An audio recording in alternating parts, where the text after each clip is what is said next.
तेजस्वी यादव विदेश में है, लालू प्रसाद यादव दिल्ली में अपनी बेटी के यहाँ है। जब लालू और तेजस्वी पटना लौटेंगे तो इस बार उनकी मुलाकात क्या महुआ बाग के नए बन रहे बंगले में होगी। सवाल इसलिए क्योंकि 10 सर्कुलर रोड यानी राबड़ी आवास से कुछ गमले और पेड़ पौधे आधी रात में शिफ्ट कर लालू प्रसाद के गौशाला ले जाए गए हैं। आधी रात सामान शिफ्टिंग करने को लेकर बिहार में सियासत तेज हो गई है। गमले से होकर बात खजाने और तहखाने तक पहुंच चुकी है। इसी मुद्दे पर हम लेकर आया आज आपका favourite talk show to the point.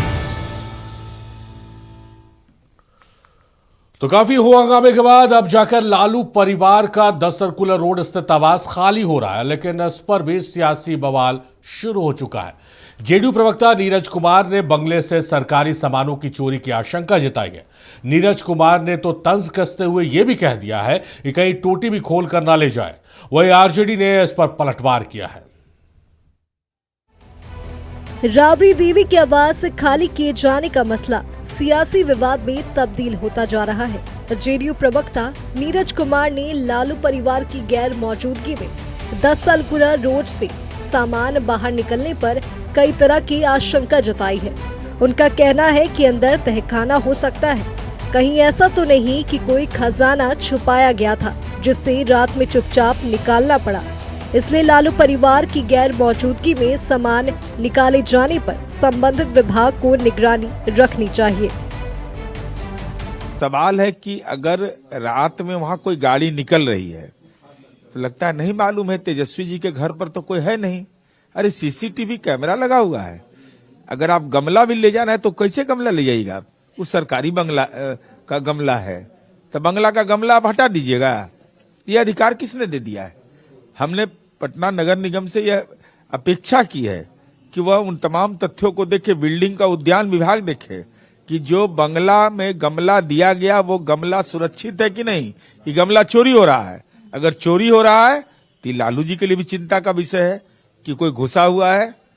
और खाली नहीं करने के पीछे तो एक ही मंशा नजर आता है कि लगता है वहां तहखाना बना के रखे हैं। क्या बनाया है जिसमें डीड रखा हुआ है, दस्तावेज रखा हुआ है, सोना रखा हुआ है कि चांदी रखा हुआ है, क्योंकि 200 ग्राम सोना जन्मते मिलता है वहां। ये साधारण बात परिवार थोड़े है। देखिए, लंबे समय तक रहे एक्चुअली में हमको लगता है कि मकान खाली करने में हर आदमी अपनी सहूलियत से करता है। तो ऐसा है कि कोई लोग शाम में नेचुरली लोगों को लगता है कि घर खाली हो रहा है तो अपना सामान देखना, क्योंकि ट्रैफिक बड़े गाड़ियों को ले जाने में दिन में रोकता होगा। इस सब पर कब ले गए नहीं ले गए इस सब पर राजनीति नहीं होना चाहिए। आपको उनको नोटिस मिला, अपनी सहूलियत से ले जाए। नीरज के इस बयान पर आरजेडी ने भी पलटवार किया है। पार्टी के प्रवक्ता ने चुनौती देते हुए कहा कि अपनी मौजूदगी में मकान को तोड़वाइए और अगर तहखाना नहीं मिला तो आपको राजनीति से संन्यास लेना चाहिए।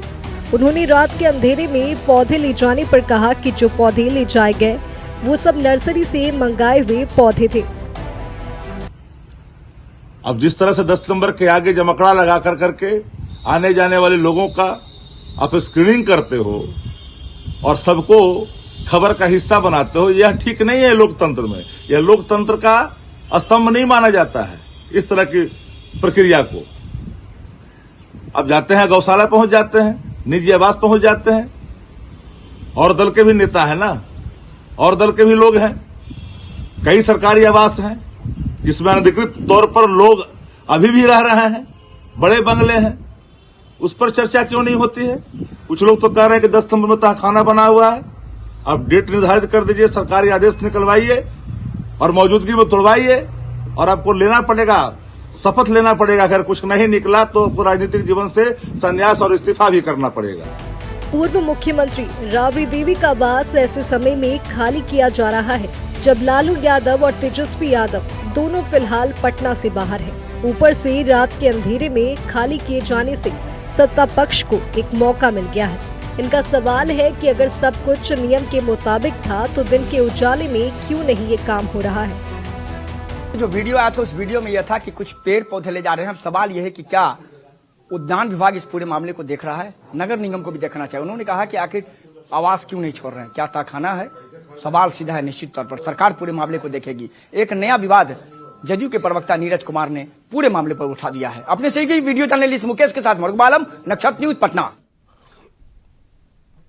तो पटना में 10 सर्कुलर रोड स्थित राबड़ी आवास को लेकर सियासत बिहार की तेज है। सामान हटाए जा रहे हैं, उसमें देर रात कुछ गमले गाड़ी से ले जाए हुए तस्वीरें कैद हुई है, जिसको लेकर विपक्ष जो है वो वहां सत्ता पक्ष जो है वो हमलावर नजर आ रहा है। नीरज कुमार ने तो कुछ हाथ आगे बढ़कर बड़ा बयान दे दिया है कि भाई उसकी जांच होनी चाहिए, अंदर तहखाने मिलेंगे, डीड मिलेंगे, कागज मिलेंगे, सोना चांदी मिलेगा। तो क्या इस मुद्दे पर सियासत होनी चाहिए, और सियासत अगर हो रही है तो किस आधार पर सियासत हो रही है, यही समझने की कोशिश करेंगे हम। हमारे साथ बहुत खास मेहमान जुड़ रहे हैं, राजधानी रांची से लेकर बिहार की राजधानी पटना तक। पहले मेहमानों का तारुफ कराते हैं, उसके चर्चा को हम आगे बढ़ाते हैं। हमारे साथ रांची स्टूडियो से क्षितिज मिश्रा, आरजेडी के नेता। क्षितिज, बहुत स्वागत है आपका। डॉक्टर कमलदेव नारायण शुक्ला है, कांग्रेस के नेता है। कमलदेव साहब, बहुत स्वागत है आपका। रविंद्र शास्त्री है, हम के नेता है, बहुत स्वागत है रविंद्र जी आपका। और राहुल आनंद है, बीजेपी के नेता है। राहुल जी, बहुत स्वागत है आपका। हम शुरुआत करते हैं राहुल आनंद जी से। राहुल जी, जिस तरह से 10 सर्कुलर रोड पर चुनाव हारने के बाद से सियासत तेज हुई है, नोटिस दिया गया बंगला खाली कराने को, उसके बाद वो प्रोसेस में है, ऑनगोइंग प्रोसेस में है, रात में सामान शिफ्ट कराए जा रहे हैं, इस बात से क्या हर्ज है आप लोगों का? जिस तरह से बयान आ रहा है कि भाई ये चोरी हो गई, डीड मिलेगा, वो मिलेगा, किस रूप में इसको सियासी मुद्दा बनाया जा रहा है?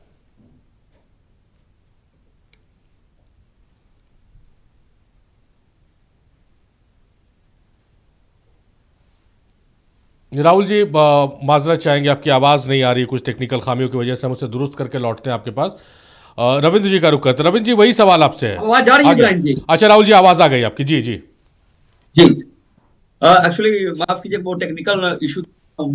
ये मैं कह रहा था कि देखिए, जब भी किसी भी विषय पे जब हम चर्चा के दरमियान देखा जाता है कि जिसके ऊपर चर्चा कर रहे हैं उसकी यूएसपी नहीं है, और लालू परिवार के खास करके यूएसपी की बात करें तो अक्सर वहां घोटाला ही नजर आता है और चोरी का बहुत बड़ा आरोप उनके ऊपर लगता नजर आता है। जब तेजस्वी यादव जी भी जब उप मुख्यमंत्री हुआ करते थे तो उस समय जब उनको भी बंगला खाली करने का जब आदेश मिला था तो बंगले का एसी तक वो लेकर चले गए थे। ये भी एक चर्चा का विषय बना था, और कुछ ऐसी चीजें थी जो सरकारी थी उसको भी लेकर वो चले गए थे। और यहाँ पे जो रात का जो संदर्भ यहाँ पे दिख रहा है कि रात को जब वो लोग खाली कर रहे हैं, तो देखिए बंगला खाली करना ये सरकारी नियम के अनुरूप होना चाहिए, और सरकारी नियम के अनुरूप अगर आप चल रहे हैं तो वो चीजें तथ्य सबके नजर के सामने आ रही है। लेकिन फिलहाल अगर देखा जाए तो ये जो रात बंगला चोरी किया जाता है, तो चोर का काम रात का ही होता है कि वो अंधेरे का फायदा उठाकर ही वो चोरी को अंजाम देते हैं। हो सकता है कि कुछ ऐसी चीजें रही होंगी को वो छुपाना जरूरत से ज्यादा महत्वपूर्ण समझा गया होगा रात को बंगले को खाली करने के लिए। इब्राहिम जी, एक बात यहाँ और मैं बताना चाहूंगा आपको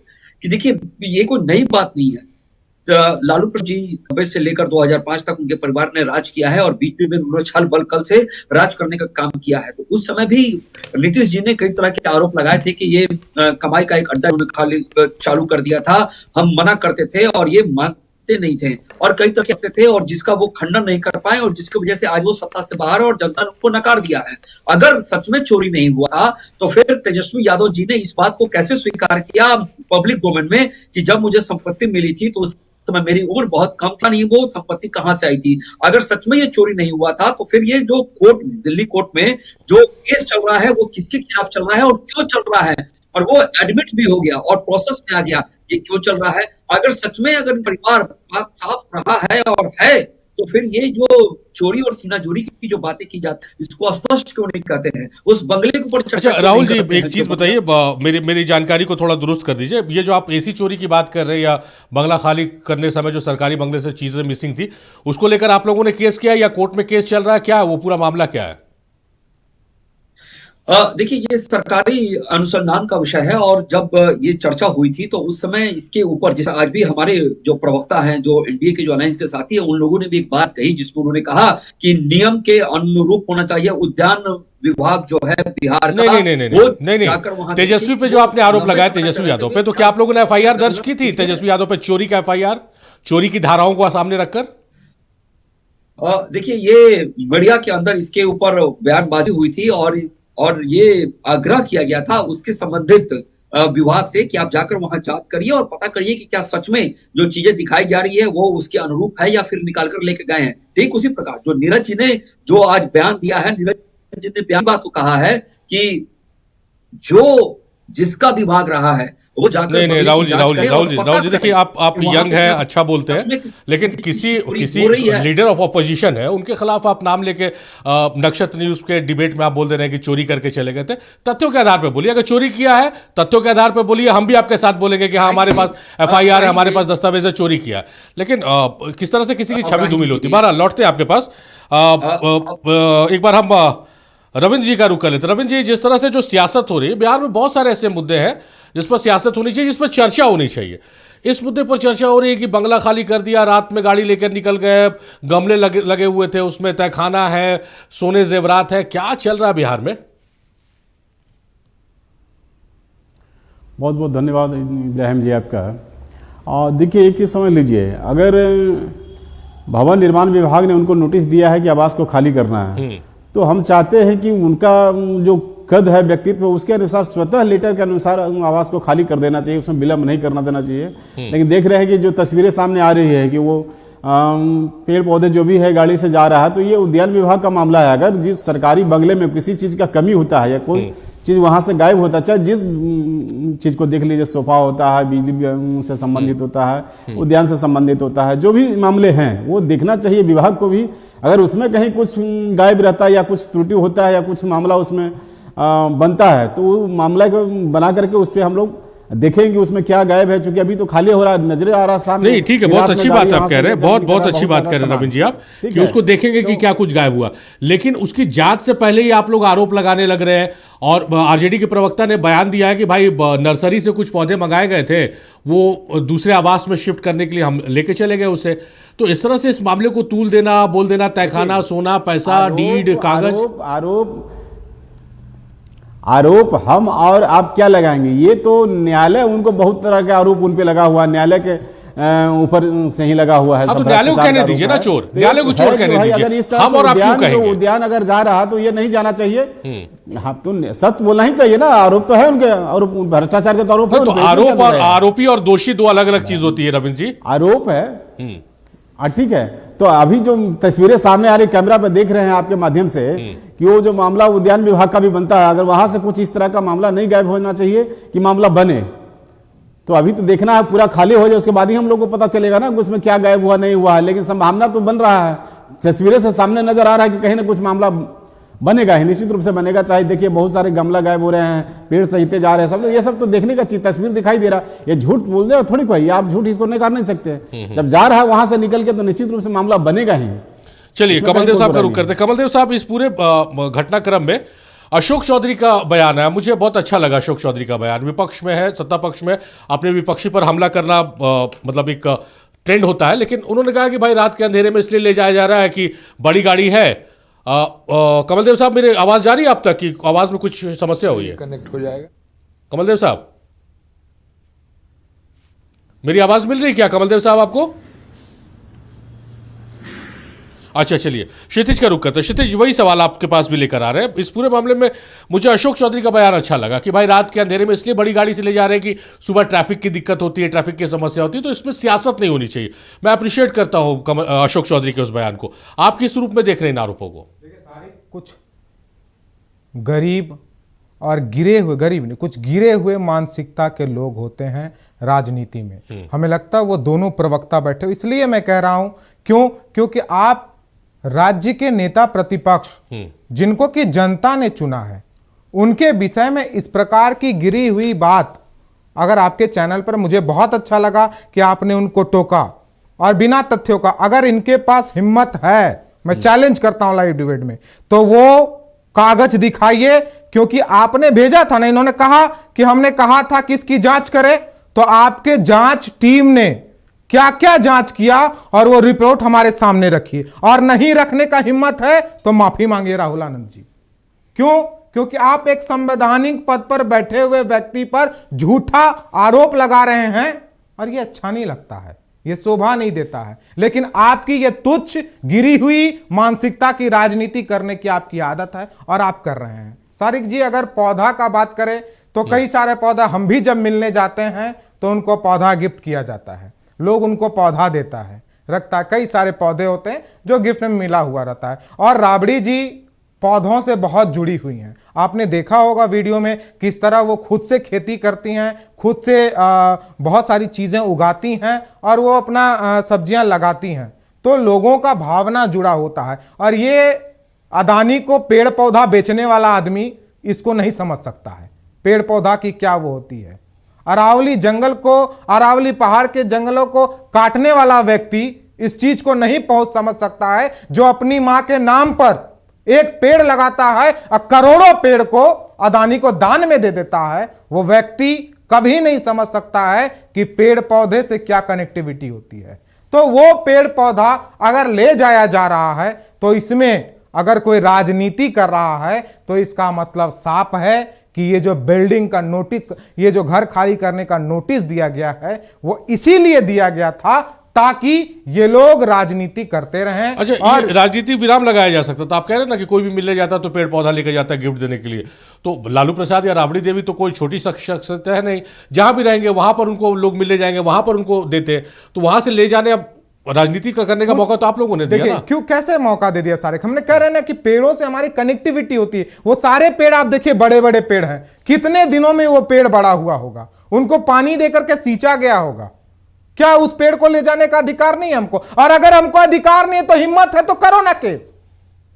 हम तो कहते हैं आज भी चैलेंज कि बीजेपी का कोई नेता और क्या एमएलसी नीरज जी हिम्मत है इसके लिए जाके केस करेंगे क्या? और वो कहेंगे क्या कि अगर वो गमला सरकारी नहीं हुआ तो मैं राजनीति छोड़ दूंगा या मैं माफी मांगूंगा करके। और हमें दुख तो तब हो रहा है कि वो प्रवक्ता हम पे आरोप लगा रहा है जिसके नेता चोरी से नेता बने हुए हैं, जो चोर हैं और खुद कबूल करते हैं कि हमने चुनाव में धांधली किया है। और देखिए 26,000 16,000 भुला गए का? जो खुद कहते हैं कि हम चोरी करते हैं वोटों का, वो आज हम पे आरोप लगा रहे हैं। उस दिन ये भाग गए थे डर के मारे, बार बार कनेक्शन कट रहा था। आज पूछ लीजिएगा सवाल कि क्या इनके नेता गलत हैं या वो डीएम गलत है या वो वीडियो बनाने वाला गलत है। चलिए और नहीं मैं जोड़ना चाह सारिक जी, ये राजनीति इसलिए हो रहा है क्योंकि लालू यादव दलित हैं, लालू यादव ओबीसी हैं। जब आपने याद होगा कि जब अखिलेश यादव जी अपना बंगला खाली कर रहे थे तो गंगा जल से धोया गया था। शर्म आनी चाहिए। आज भी जाति जात पात की भावना भारतीय जनता पार्टी के मानसिकता में इस प्रकार से भरी हुई है कि वो सीएम आवास को गंगा जल से धुलवा रहे थे। क्यों? क्या अपवित्र है क्या? और अगर हिम्मत है तो कहो ना। अच्छा ठीक है, एक बार राहुल जी को जवाब, राहुल जी शायद जवाब देना चाह रहे क्षितिज का। देखिए, जो आरजेडी की जो चाल चरित्र, जो चेहरा होता है, मुझे लगता है मिश्रा जी को पता नहीं है। और मिश्रा जी जो पर्सनल होकर जो कमेंट कर रहे हैं, मुझे लगता है कि इनको इसीलिए आज जनता ने नकार दिया है, क्योंकि एमवाई समीकरण का काम करने वाले लोग आज कैसे नकारे गए हैं और डस्टबिन में फेंके जा चुके हैं। और जब सब जरूरत थी उनको अपनी नेताओं की, तो वो नेता धर्म परिवर्तन कर क्रिसमस मनाने चला गया विदेश में। और लोग कह रहे हैं, यहाँ ढूंढ रहे हैं कि ये रोकिए। और इन लोगों को ये गिरा हुआ व्यक्ति क्या कह रहा है? 2 टके का हल्ला करते रहना। देखिए शब्दों की मर्यादा, शब्दों हमारे लिए नहीं, ठीक है, शब्दों की मर्यादा रखिए। ये धर्म परिवर्तन किए क्या? ये झूठ क्यों बोल रहे हैं? नहीं राहुल जी, नहीं ठीक है क्षितिज, मैं इनको करूँ, आप भी देखिए शब्दों पे अपने, जब तक ये माफी अमर्यादित शब्दों का प्रयोग नहीं कीजिए। माफी मांगना पड़ेगा। राहुल जी नहीं ठीक है, राहुल जी एक मिनट नहीं, विदेश दौरे पे गए आप लोग, लगातार इस पर मुद्दा उठा रहे हैं, बयान दे रहे हैं, कोई इसमें ये नहीं। हाँ विदेश दौरे हमने, राहुल जी सवाल हम भी पूछ रहे, लेकिन धर्म परिवर्तन करके ये सब बातें कहां से आ रही है राहुल जी? अरे इब्राहिम जी, जो लोग छठ पूजा किया करते थे अब छठ में वो गायब नजर आते हैं। एक बार जाकर देखिए मेरे सोशल मीडिया पे, मैं नहीं इसके ऊपर कटाक्ष किया था, और छठ का एक तस्वीर नहीं आता है। छठ पूजा इनके घर में नहीं होता है और ये बात के घर में, और लेकिन छठ पूजा उनके ससुराल में हुआ था, पूरा परिवार गए थे। आप चलिएगा इस बार क्या? खरना में आइएगा, हमारे घर में भी आइएगा। और आपको बताना पड़ेगा क्या? अच्छा राहुल,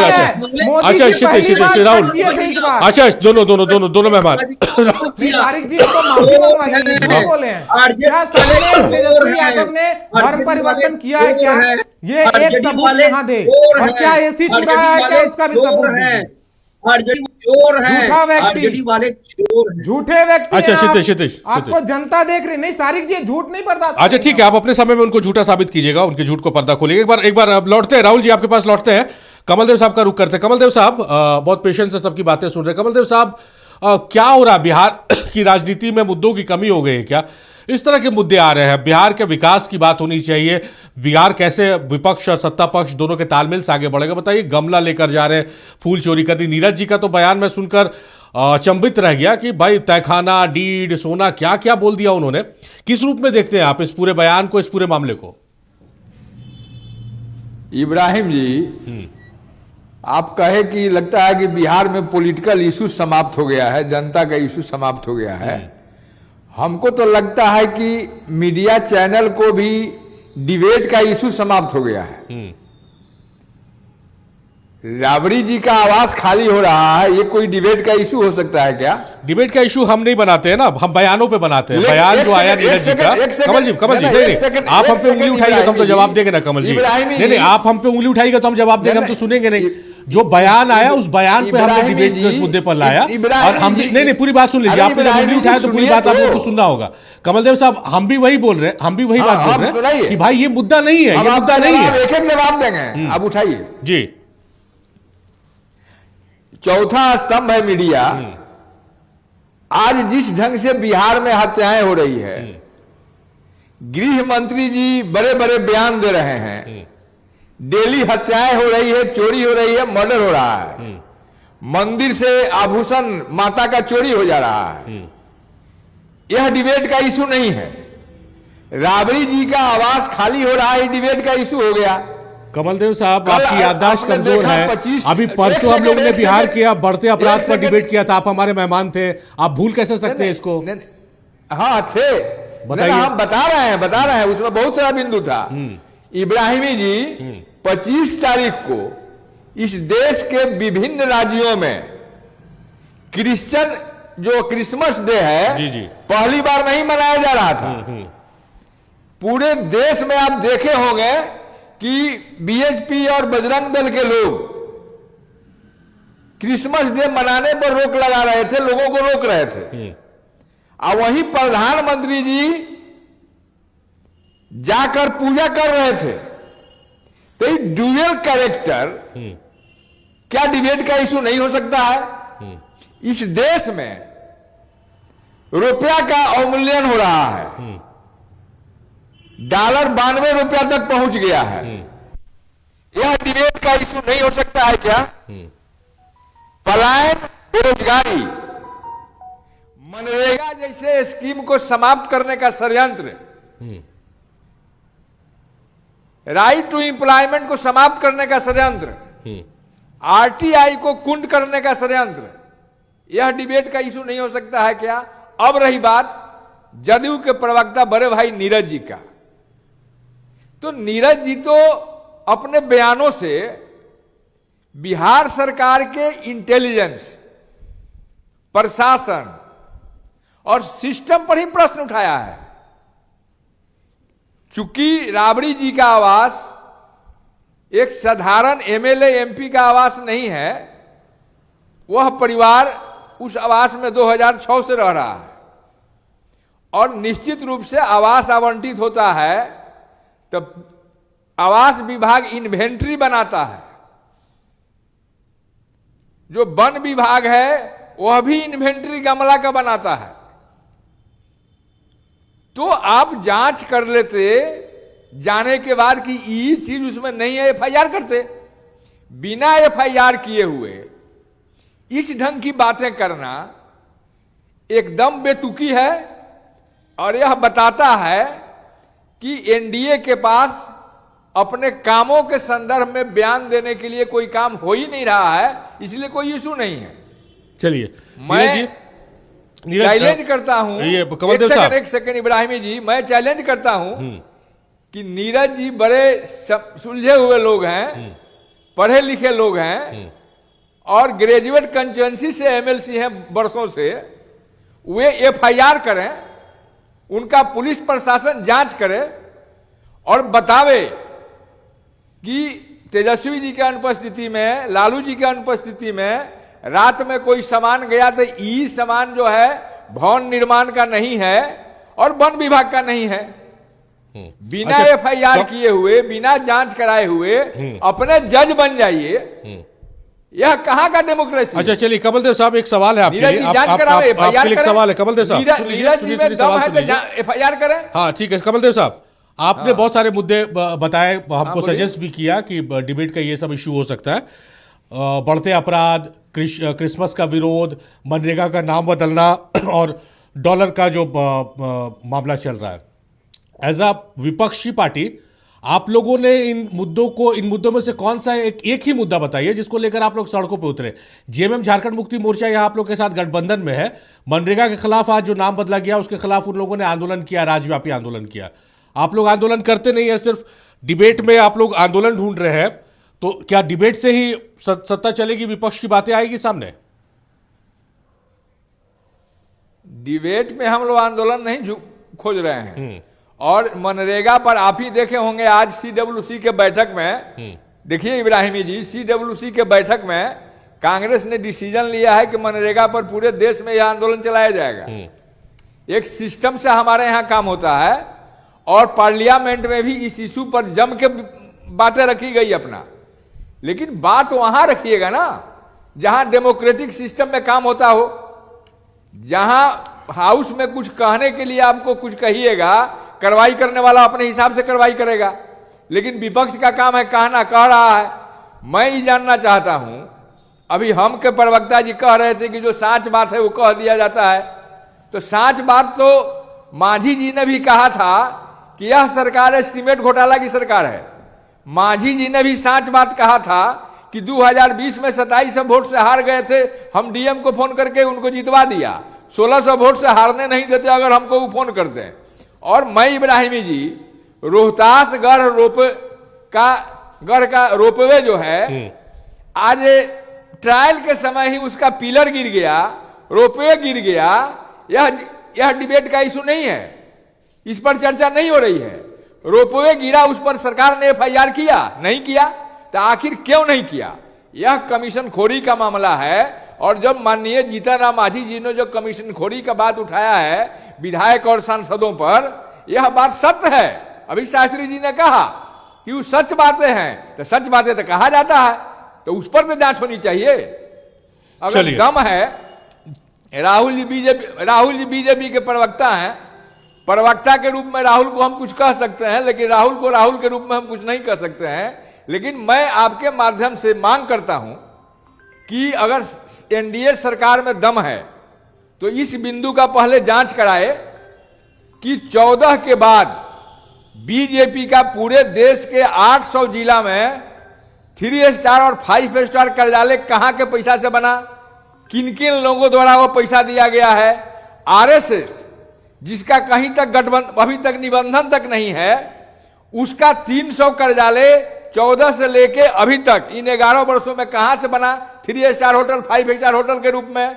इसके बाद उत्तराखंड के उन्हीं के दल के एक मंत्री ने यह आरोप लगाया था कि उत्तराखंड बीजेपी को चलाने के लिए 33 करोड़ रुपया फिक्स किया गया है। जरा उसका नाम बतावें कि 33 करोड़ रुपया वो किनका था। चलिए आपकी बात सुन रहे हैं राहुल जी। बिहार विधान परिषद के नेता प्रतिपक्ष राबड़ी देवी का बंगला खाली करने को लेकर जेडीयू के मुख्य प्रवक्ता नीरज कुमार ने बड़ा आरोप लगाया। नीरज कुमार का कहना है कि आवास से पेड़ पौधे और गमलों तक की चोरी हो रही है। और ये गंभीर मामला, बता दें कि राबड़ी देवी के आवास का वीडियो सामने आया है जिसमें रात के अंधेरे में ट्रकों में भरकर पेड़ पौधे, गमले और सामान ले जाया जा रहा है। नीरज कुमार से इस मुद्दे पर खास बातचीत की है सहयोगी मरगू बालम ने। बिहार विधान परिषद में नेता प्रतिपक्ष राबड़ी देवी के सरकारी आवास को बिहार सरकार के भवन निर्माण विभाग ने दूसरे जगह अलॉट कर दिया। उसके बाद विवाद हुआ, लेकिन विवाद के बाद एक नया विवाद तब हुआ जब कुछ पेड़ वहां से निकलकर जाने लगे और पता यह चला कि शायद आवास खाली किया जा रहा है। लेकिन यह खबरें कहीं से सत्यता से पड़ी थी। लेकिन इस पूरे मामले में बीच में कूद गए नीरज कुमार, प्रवक्ता जदयू, और कह दिया कि अंदर तहखाना है, बिहार सरकार खुदवाएगी। सवाल सीधा है उनसे, कहां से पता चला तहखाना है? माननीय राबड़ी देवी जी के नाम से 10 नंबर मकान आवंटित, पुनः उनको 39 नंबर हार्डिंग रोड दिया गया। सक्षम विभाग ने मीडिया में भी यह बातें सार्वजनिक की, लेकिन उसके बावजूद मकान खाली नहीं करना। और सवाल है कि अगर रात में वहां कोई गाड़ी निकल रही है तो लगता है नहीं मालूम है तेजस्वी जी के घर पर तो कोई है नहीं। अरे सीसीटीवी कैमरा लगा हुआ है। अगर आप गमला भी ले जाना है तो कैसे गमला ले जाइएगा आप? वो सरकारी बंगला का गमला है, तो बंगला का गमला आप हटा दीजिएगा। ये अधिकार किसने दे दिया है? हमने पटना नगर निगम से यह अपेक्षा की है कि वह उन तमाम तथ्यों को देखे, बिल्डिंग का उद्यान विभाग देखे कि जो बंगला में गमला दिया गया वो गमला सुरक्षित है कि नहीं, कि गमला चोरी हो रहा है। अगर चोरी हो रहा है तो लालू जी के लिए भी चिंता का विषय है कि कोई घुसा हुआ है। और खाली नहीं करने के पीछे तो एक ही मंशा नजर आता है कि लगता है वहां तहखाना बना के रखे हैं। क्या बनाया है जिसमें डीड रखा हुआ है, दस्तावेज रखा हुआ है, सोना रखा हुआ है कि चांदी रखा हुआ है? क्योंकि 200 ग्राम सोना जन्मते मिलता है वहां। ये साधारण बात परिवार थोड़े है। सरकार आपकी है ना? तो सरकार हमारी है तो सरकारें ना देखेगी। सीसीटीवी कैमरा लगाए हुए, उसको नहीं मालूम है कि रात में हम गाड़ी लेके निकल रहे हैं। अगर सही खबर है तो सीसीटीवी के जद में आ जाएंगे, और जद में आ जाएंगे तो पकड़ा जाएंगे। भाई ये पंखा खोल के लेके चल जाइएगा, लेटरिन का टोटी निकाल लीजिएगा, ये कैसे अधिकार आपको है? किसी को अधिकार नहीं है।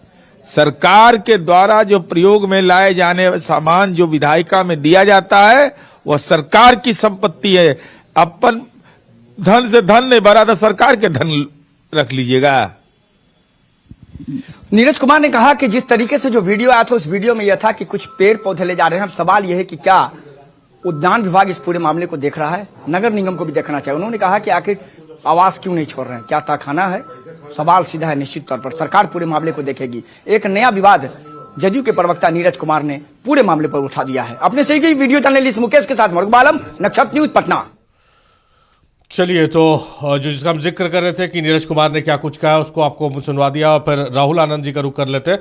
राहुल आनंद जी से सवाल है, लेकिन डॉक्टर कमलदेव साहब आप भी इस सवाल को सुनिएगा। जो आपकी आपत्ति थी, जो आप हमें जानकारी या ज्ञान दे रहे थे, वही सवाल हमारा है कि भाई मुद्दे बहुत है बिहार की सियासत में, क्या इस पे सियासत होनी चाहिए, इस पे राजनीति होनी चाहिए?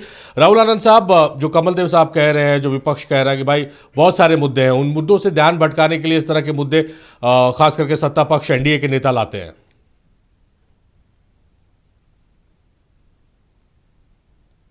राहुल जी के कुछ तकनीकी खामी से नहीं जुड़ पा रहे।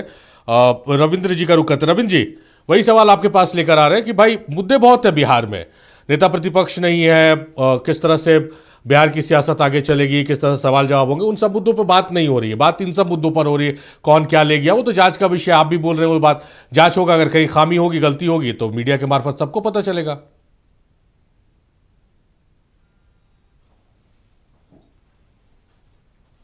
रविंद्र शास्त्री भी फ्रीज कर गए हैं, कुछ तकनीकी खामी हो रही है जिस वजह से हम नहीं जुड़ पा रहे हैं उनसे। राहुल आ गए क्या हमारे साथ? राहुल आनंद, राहुल जी। हाँ, मेरी आवाज जा रही है आपको? जी जी, आवाज आ रही। सवाल मेरा सुन लिया आपने? हाँ, देखिए, ये जो कमलदेव जी हैं उनका मैं काफी सम्मान करता हूँ, और उन्होंने जो प्रश्न उठाया है उस पर भी चर्चा होनी चाहिए, और मैं उसके लिए तैयार भी।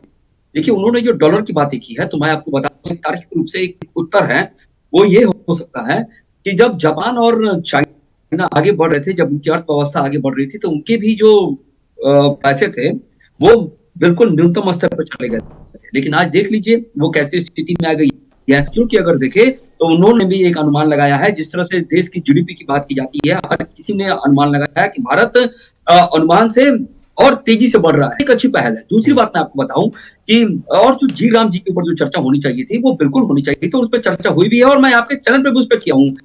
देखिए, जो लूप होल हुआ करता था, जो घोटाले आते थे, वो 195 करोड़ रुपए के जो घोटाले देखे गए थे कि मशीनों द्वारा काम जाती थी और मजदूरों के नाम पे पैसे ली जाती थी, उस रोकने की जो यूएसपी रही थी भारतीय जनता पार्टी की, ना खाएंगे ना खाने देंगे, उसके तहत जब जांच हुई तो निश्चित रूप से उसमें लूप होल आया, उसकी भी बदलाव की गई, और गारंटी योजना के तहत उसको एक युद्ध स्तर पर ले जाने का काम किया गया। जब आज हम देश के अंदर बैठ कर बातें करते हैं, जब इंदिरा गांधी जी की सरकार थी और जब उस समय भी हुआ करता था गरीबी हटाओ, और कि जब सरकार समय पे गरीबी हटाओ, लेकिन जब केंद्र में मोदी जी की सरकार आई तो गरीबी हटाने की जो बात की गई थी, हमने उसके आगे और आज लगभग पूरे देश में 4 करोड़ या 4.25 करोड़ के आसपास गरीबी है। और चौथी सबसे महत्वपूर्ण बात जो वो कर रहे थे, वो ये कर रहे थे कि सीडी जो बैठक हो रही थी, तो मैं बिल्कुल स्वीकार करता हूं कि सीडब्ल्यूसी की बैठक आज हो रही थी और उसमें दिग्विजय सिंह जी ने एक ट्वीट किया है। उसमें उन्होंने इस बात को साकारा है कि जिस तरह से चुनाव आयोग एसआईआर के माध्यम से अपनी स्वच्छ कर रहा है, उस तरह राहुल गांधी जी को भी अपनी प्रक्रिया को स्वच्छ करना चाहिए। इसका मतलब बिल्कुल साफ है कि विपक्ष आज वोट चोर की जो नारे लगाया करता था, आज वो चीजें नहीं है। उसमें एक चीज और बोला उन्होंने कि बीजेपी से सीखिए कि कैसे रिफॉर्म और परफॉर्म करने की बात होती है, तो ये भी चीज कांग्रेसियों को सीखनी चाहिए और सीडब्ल्यूसी में ये महत्वपूर्ण रूप से ये आवाज उठनी चाहिए। और जहां तक बिहार का संदर्भ है, तो बिहार के संदर्भ में मैं आपको इस चीज के लिए गारंटी देता हूं कि जब 2025 में 14 नवंबर के बाद जब सरकार का जब गठन हो गया था और लगभग 45 दिन का वक्त होता है, 45 दिन का वक्त होता है, किसी ने भी जाकर एफआईआर नहीं किया, किसी ने जाकर चुनाव आयोग पास निष्पक्ष मांग नहीं की, ये कहकर कि 45 दिन का जो समय होता है वो मुझे उपलब्ध कराया जाए, उसमें जो सीसीटीवी है वो मुझे उपलब्ध कराया जाए, और किसी ने केस तक नहीं किया सिवाय बयानबाजी के। यानी कि कहने का तात्पर्य यह है कि जब सबसे ज्यादा जरूरत पड़ी थी सदन में नेता प्रतिपक्ष को, तो नेता प्रतिपक्ष सदन छोड़कर नदारद थे। यानी कहने का मतलब मेरा यह है कि वो सीरियस नहीं थे। और बिहार की पॉलिटिक्स में जब हमें जनता का जन समर्थन और आशीर्वाद मिला, तो हमने रिफॉर्म कर परफॉर्म करने पे ध्यान दिया और वेरी फर्स्ट डे से हम अपने उद्योग को लेकर जो हमने वादे किए थे वो उसकी रोड मैप तैयार किया, और जो अपराधियों को लेकर जो सम्राट चौधरी जी का बयान आता था और जो बुलडोजर एक्शन होना वो भी दिखने लगा। और आज आप गाँव में चले जाइए, वहां भी बुलडोजर एक्शन नजर आ रहा है और सड़कें चौड़ी नजर आ रही है। यानी कहने का मतलब बिल्कुल साफ है कि हमने जो वादे किए थे वही वादे के तहत पे हम जनता के बीच में जाएंगे। और जब आप घर खाली कर रहे हैं तो क्यों नहीं सत्ता पक्ष आपसे सवाल कर सकता कि आप किस आधार पे, क्या सरकारी नियम के तहत आप अपने मकान को खाली कर रहे हैं, उसमें चीजें बताई जाती है, सरकारी दस्तावेज होते हैं, सरकारी लोग होते हैं, उनके सामने चीजों का मिलान है, वो सब चीजें नहीं हुई। इसलिए ये प्रश्न का विषय है। चलिए एक बार रविंद्र जी का रुख करते हैं। रविंद्र जी जुड़ गए हमारे साथ। चलिए क्षितिज का रुख करते हैं। क्षितिज, जैसा राहुल भी कह रहे हैं, बहुत सारे मुद्दे हैं। एनडीए पर एक चीज देखने को मिल रही है, बीजेपी किसी चीज को, कोई मुद्दे को लाती है, फिर जेडीयू और जितने अलायंस में है वो, जो मेरा सवाल था जिसको लेकर मैं कंसर्न हूं कि बिहार में बहुत सारे मुद्दे हैं। सीडब्ल्यूसी की आज बड़ी बैठक हुई, देशव्यापी आंदोलन की तैयारी हो रही, तो उन सब मुद्दों की चर्चा होनी चाहिए, उन मुद्दों पर बात होनी चाहिए। तो उन मुद्दों को भटकाने के लिए गमला, फूल, रात का अंधेरा, ये सब डाइवर्ट करता है। देखिए सारिक जी, अगर ये इनको लगता है कि इस तरह के मुद्दों के बाद 1 करोड़ रोजगार को हम छोड़ देंगे, इनको अगर लगता है कि इस तरह के मुद्दों के कहने पर वो जो बहनों को 2-2 लाख देने का वादा इन्होंने किया था वो छोड़ देंगे, तो इनको गलत लगता है। कान पकड़ के करवाएंगे, सशक्त विपक्ष हैं हमको आती है काम करवाना। और नीरज जी ने कहा कि खाली नहीं कर रहे हैं, क्यों? तहखाना रखा है क्या? तो क्या सुषमा स्वराज जी के घर में तहखाना था क्या? क्या अटल बिहारी वाजपेयी जी के, सॉरी अटल बिहारी नहीं, क्या और इनके जो बीजेपी के तमाम नेता थे, मैं नाम उनका कोट कर रहा हूँ, अरुण जेटली जी, वो भी घर खाली नहीं किए थे सरकारी बंगला जल्दी? क्या उनके घर में तहखाना था क्या?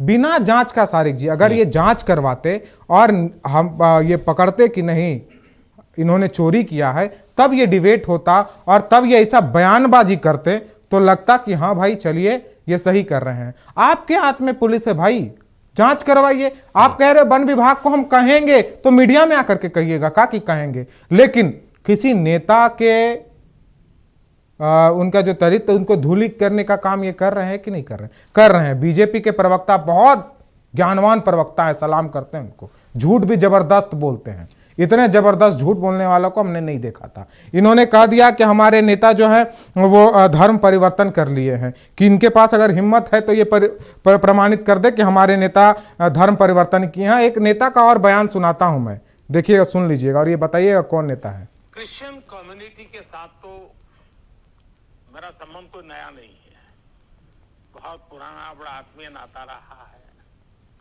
और बड़े वार्म रिलेशंस रहे हैं। इसका मतलब पहले मोदी जी क्रिश्चियन थे, क्यों? क्योंकि वो क्रिश्चियन कम्युनिटी में चले गए, वहां जाकर के उन्होंने भाषण दे दिया, वो शरीक हो गए अगर, तो ये क्रिश्चियन हो गए। इन्होंने कहा कि रुपया, देशों का नाम गिराया कि रुपया इसीलिए गिर रहा है क्यों? क्योंकि देश आगे तेजी से बढ़ेगा। स्वर्गीय सुषमा स्वराज जी का भाषण है कि जैसे जैसे रुपया गिरता है वैसे वैसे प्रधानमंत्री जी की गरिमा गिरती है। सीधा सवाल है कि आज प्रधानमंत्री जी की गरिमा गिर रही है कि नहीं गिर रही है? क्या आज रुपया गिरना अच्छा हो गया? कमाल का बात है, किसी ने नहीं कहा। कोई अर्थशास्त्री से पूछ लीजिए, वो नहीं कहेंगे। लेकिन ये बीजेपी के प्रवक्ता कैसे दोहरा नीति पर बात करते हैं, ये बहुत वो अलग है। ये कमाल के लोग हैं, ये कुछ भी, गोबर को भी सोना बना करके खिलाते हैं, इनका वो है। लेकिन आप बिहार के जनता से मुद्दों से क्यों भटकाना चाहते हैं? आप रोजगार की बात क्यों नहीं कर रहे हैं? आप वो महिलाओं जिनको 10-10 हजार रुपया दिया गया है, उनको 2-2 लाख रुपया भेजना है, उस पर क्यों नहीं बात कर रहे हैं? बिहार में अपराध चरम सीमा पर है, उस पर क्यों नहीं बात कर रहे हैं? गरीबों का घर को तोड़ा जा रहा है और ठंडे के दिनों में घर को तोड़ा जा रहा है, उस पर बात क्यों नहीं कर रहे हैं? डर लगता है इनको उस पर बात करने में। जी राम जी बिल के बारे में ये बता रहे थे कि भ्रष्टाचार को रोकने के लिए हमने कानून को बदल दिया। मतलब कि कल को अगर कहीं मर्डर होता है तो ये मर्डर में पकड़ने उसको नहीं पकड़ा जाएगा। ये क्या करेंगे कि वो जो वहां का एसपी उसको बदल देंगे। ये नहीं करेंगे, जवाबदेही किसी का नहीं है। अगर मान लीजिए कल को बाकी योजनाओं में, तब तो बदल दीजिए ना। आयुष्मान योजना में घोटाला हुआ है, बदल दीजिए योजना का नाम। तब तो बदल दीजिए ना। कौशल विकास योजना में जबरदस्त घोटाला हुआ है, सीएजी की रिपोर्ट है, बदल दीजिए उसका नाम। ऐसे ही बदलते रहिए। बेरोजगारी का नाम बदल दीजिए आप। रुपया का दाम, रुपया लगातार गिर रहा है, उसको बदल के डॉलर रख दीजिए आप।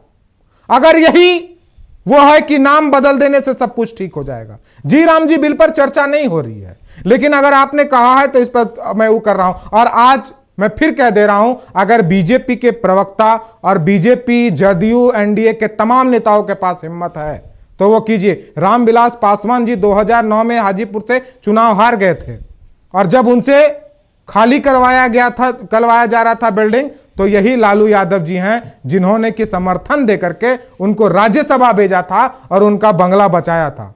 यह होता है राजनीति। क्यों? क्योंकि वो दलित थे। यह है एक राजनीति। यह उस समय का राजनीति थी है जबकि नेहरू को अटल जी सुनाते हैं, अटल जी कहते हैं सदन में, तीखा हमला करते हैं, और शाम को नेहरू जी मिलते हैं और उनको सम्मानित करते हैं, उनको सम्मान देते हैं कि आपने बहुत अच्छा बोला। यह होता है। आज मोदी जी के बारे में कोई बोल दे, देशद्रोह का कानून लगा दिया जाएगा। यह आज की राजनीति हो गई है। खुद में आत्म मंथन की यह विचार है। आज बीजेपी के प्रवक्ता को मैं कहूंगा कि रात में सोइएगा तो 1 मिनट जरूर सोचिएगा कि आप कितना, आपकी सोच नीचे आ गई है कि आपने ये झूठ कह दिया कि तेजस्वी यादव ने धर्म परिवर्तन कर लिया है। आपने ये झूठ कह दिया कि तेजस्वी यादव ने एसी चोरी कर लिया है। आपने ये झूठ कर दिया कि लालू यादव जी के घर से गमला चोरी हो रहा है। अपने अंदर झांकिएगा और फिर सोचिएगा कि राजनीति को आप किस स्तर पर गिरा गए हैं। चलिए क्षितिज, राहुल को जवाब देना चाह रहे। राहुल संक्षेप में रखिएगा, कमलदेव साहब के पास शुरू करेंगे। जी जल्द ही करूंगे इब्राहिम जी। देखिए क्या है, प्रत्यक्ष को प्रमाण की जरूरत नहीं होती है, और जो चीज नजर के सामने आती है उस पर चर्चाएं होते रहती है। पहले कभी राबड़ी आवाज पे छठ पूजा का फोटो आया करता था और राबड़ी देवी छठ पूजा किया करती थी, और नीतीश जी के यहाँ प्रसाद खाने भी जाया करते थे। सत्ता में रहे या ना रहे वो सेकेंडरी बात है, लेकिन समय के साथ समय ने करवट बदला। इनके पास टेक्नोलॉजी नहीं है। मैं निवेदन करूंगा, आज तक का ये रिपोर्ट आपकी कैमरा मुझे दिखाए, ये झूठ नहीं बर्दाश्त करेंगे हम। आज तक का ये न्यूज है जिसमें लिखा है कि 2024 में लालू यादव जी छठ मनाने के लिए छठ घाट पे गए हैं। ये देख लीजिए ना सर। अच्छा जी, वो विजुअल्स आ गया। 2025 में राबड़ी देवी की क्या छठ पूजा की है? 2025 बात कीजिए ना, 2025 की बात कीजिए। आप बात कीजिए ना। हाँ किया गया है, हाँ हुआ है। रोहिणी जी के ससुराल में गए थे वो सब। कोई क्या बात करते हैं? आपको पढ़ने लिखने नहीं आता है बॉस। मनाना चाहिए, आपको जानकारी नहीं है। मनाना चाहिए। हमारा देश धर्मनिरपेक्ष है, लेकिन हिंदुओं की आस्था के लिए जो चीज वो छोड़कर जा रहे हैं उसको भी विचार करनी चाहिए। झूठ बोल रहे हैं तजिया का आप। पूजा हो सकता है, झूठ बोल रहे हैं आप, पूजा हो सकता है, झूठे हैं आप, बट पूजा नहीं हो सकता है। झूठ। ये जो प्यारी मुस्कुराहट है ना, आप नहीं, ये मुस्कुराहट नहीं है, ये आपकी सोच पर, आपकी निर्लज्जता पर हमारा ये वो है कि किस प्रकार का हमें मुस्कुराहट हो रही है। जब आने वाला पीढ़ी ये देखेगा डिबेट को तो वो भी हंसेगा और आप पर हंसेगा कि किस प्रकार के राजनीति में आप हैं। अच्छा सुन लेते हैं। राहुल जी बोलिए बात मुकम्मल कीजिए। वो रिपोर्ट मांगे ना इनसे जिसमें तेजस्वी यादव जी ऐसे चुराए हैं। फारसी क्या, लिखे को फारसी किया, अगर इतना ही है तो 2025 अक्टूबर का फोटो दिखा दीजिए। वही राहुल हम कह रहे हैं, जो वही बात हो रही है। मुद्दे से एक मुद्दे से भटकाने के लिए नहीं, मुद्दे से भटकाने मेरे नेता पे वो छठ कर रहे हैं, आप ये प्रूव करने सारी क्या उन्होंने धर्म परिवर्तन किया है। इस तरह की चीजें डिबेट में नहीं आनी चाहिए, नहीं हल्की बात होती है। वो लाए, हमने नहीं लाया, हमने नहीं लाया, उसके आधार पर आकलन नहीं होता। चलिए एक बार, हमने नहीं लाया। एक बार हम रविंद्र जी का रुका। रविंद्र जी, आप मेरी आवाज आ रही है आप तक? इनसे पूछिएगा कि कैसे वो 2600 वाला एक बार हम लोग को कमलदेव साहब, वही जो सवाल आपको कंफ्यूजन हो गया था मेरे पहले सवाल में, सवाल यही है कि मुद्दे बहुत है लेकिन ये सब गमला जा रहा है, पेड़ जा रहे हैं, चोरी हो रही है, इससे मुद्दे को भटकाने की कोशिश है एनडीए की, ये आरोप लग रहा है। आरोप नहीं, देखिए कोई व्यक्ति अगर पहली बार सत्ता में आवे तो उसके पूर्व के सरकारों पर आरोप लगावे, कुछ बात कहे तो चलता है कि सरकार उनकी है। यहां तो आप 22 साल से 21 साल से सरकार में हैं और यह मुद्दा नहीं है। आज मुद्दा है कि रोहतासगढ़ का रोपवे ट्रायल के समय टूट गया पिलर, इस पर बोलना चाहिए सत्ताधारी दल के नेताओं को। जीतनराम मांझी जी जो इशू उठाए चुनाव के दरमियान 2700 से 1600 वोट का, इस पर जवाब देना चाहिए एनडीए के लोगों को। जीतनराम मांझी जी ने एस्टीमेट घोटाला का बात कहा था, इस पर जांच हुई क्या, इस पर जवाब देना चाहिए एनडीए के नेताओं को। और मैं आपके माध्यम से अनुरोध करता हूं सत्ताधारी दल के नेताओं को कि बड़बोलेपन की बात छोड़कर धरातल और जमीन की बात करें। अभी आप देखे होंगे माननीय उप मुख्यमंत्री विजय सिन्हा जी विभिन्न प्रमंडलों में जाकर रेवेन्यू अफसरों से बात कर रहे हैं, संवाद कर रहे हैं। जितना भ्रष्टाचार रेवेन्यू डिपार्टमेंट में है, परिमार्जन से लेकर म्यूटेशन तक का जितना मामला विभिन्न अंचल कार्यालयों में लंबित है, बिना घूस का कोई काम नहीं हो रहा है, इस पर निगरानी करने की जरूरत है। और बड़बोलापन की जहां तक बात है सत्ताधारी दल के नेताओं का, आप इसी कार्यक्रम में देखे होंगे कि माननीय उप मुख्यमंत्री जी डीएम को इंस्ट्रक्ट कर रहे हैं कि इस मामले में न्यायालय ने इतना त्वरित कार्रवाई क्यों किया, डिसीजन क्यों दिया। डीएम चिट्ठी लिखेगा जुडिशियल अफसर को, एडीजी के हो, जिस पर न्यायिक सेवा संघ के लोगों ने मुख्यमंत्री को पत्र लिखा है। तो इस सारे गरिमा को तोड़ने का काम जो एनडीए के लोग कर रहे हैं, सत्ताधारी लोग, यह उचित नहीं है, डेमोक्रेसी के लिए खतरनाक है और संवैधानिक ढांचा को तोड़ने का एक साजिश है। और इन सब बिंदुओं पर बात उठाकर ये पलायन पर बात नहीं करेंगे, बेरोजगारी पर बात नहीं करेंगे, महिलाओं के खाता में चुनाव के दरमियान फेज वाइज बराबर आपने 10-10 हजार रुपया डाला, उनका जो सेशांस है उसका पेमेंट आप कब कर रहे हैं, इस पर चर्चा नहीं करेंगे। बिहार सरकार में जो मंत्री हैं आज क्यों नहीं बात उठा रहे हैं कि मनरेगा का नाम बदल के जो स्टेट गवर्नमेंट पर भार दिया गया है, जो योजना कंप्लीट केंद्र के हिसाब से होता था, वो सारा राशि केंद्र विमुक्त करता था, वह विमुक्ति नहीं करके 40% आपने राज्यों पर थोप दिया।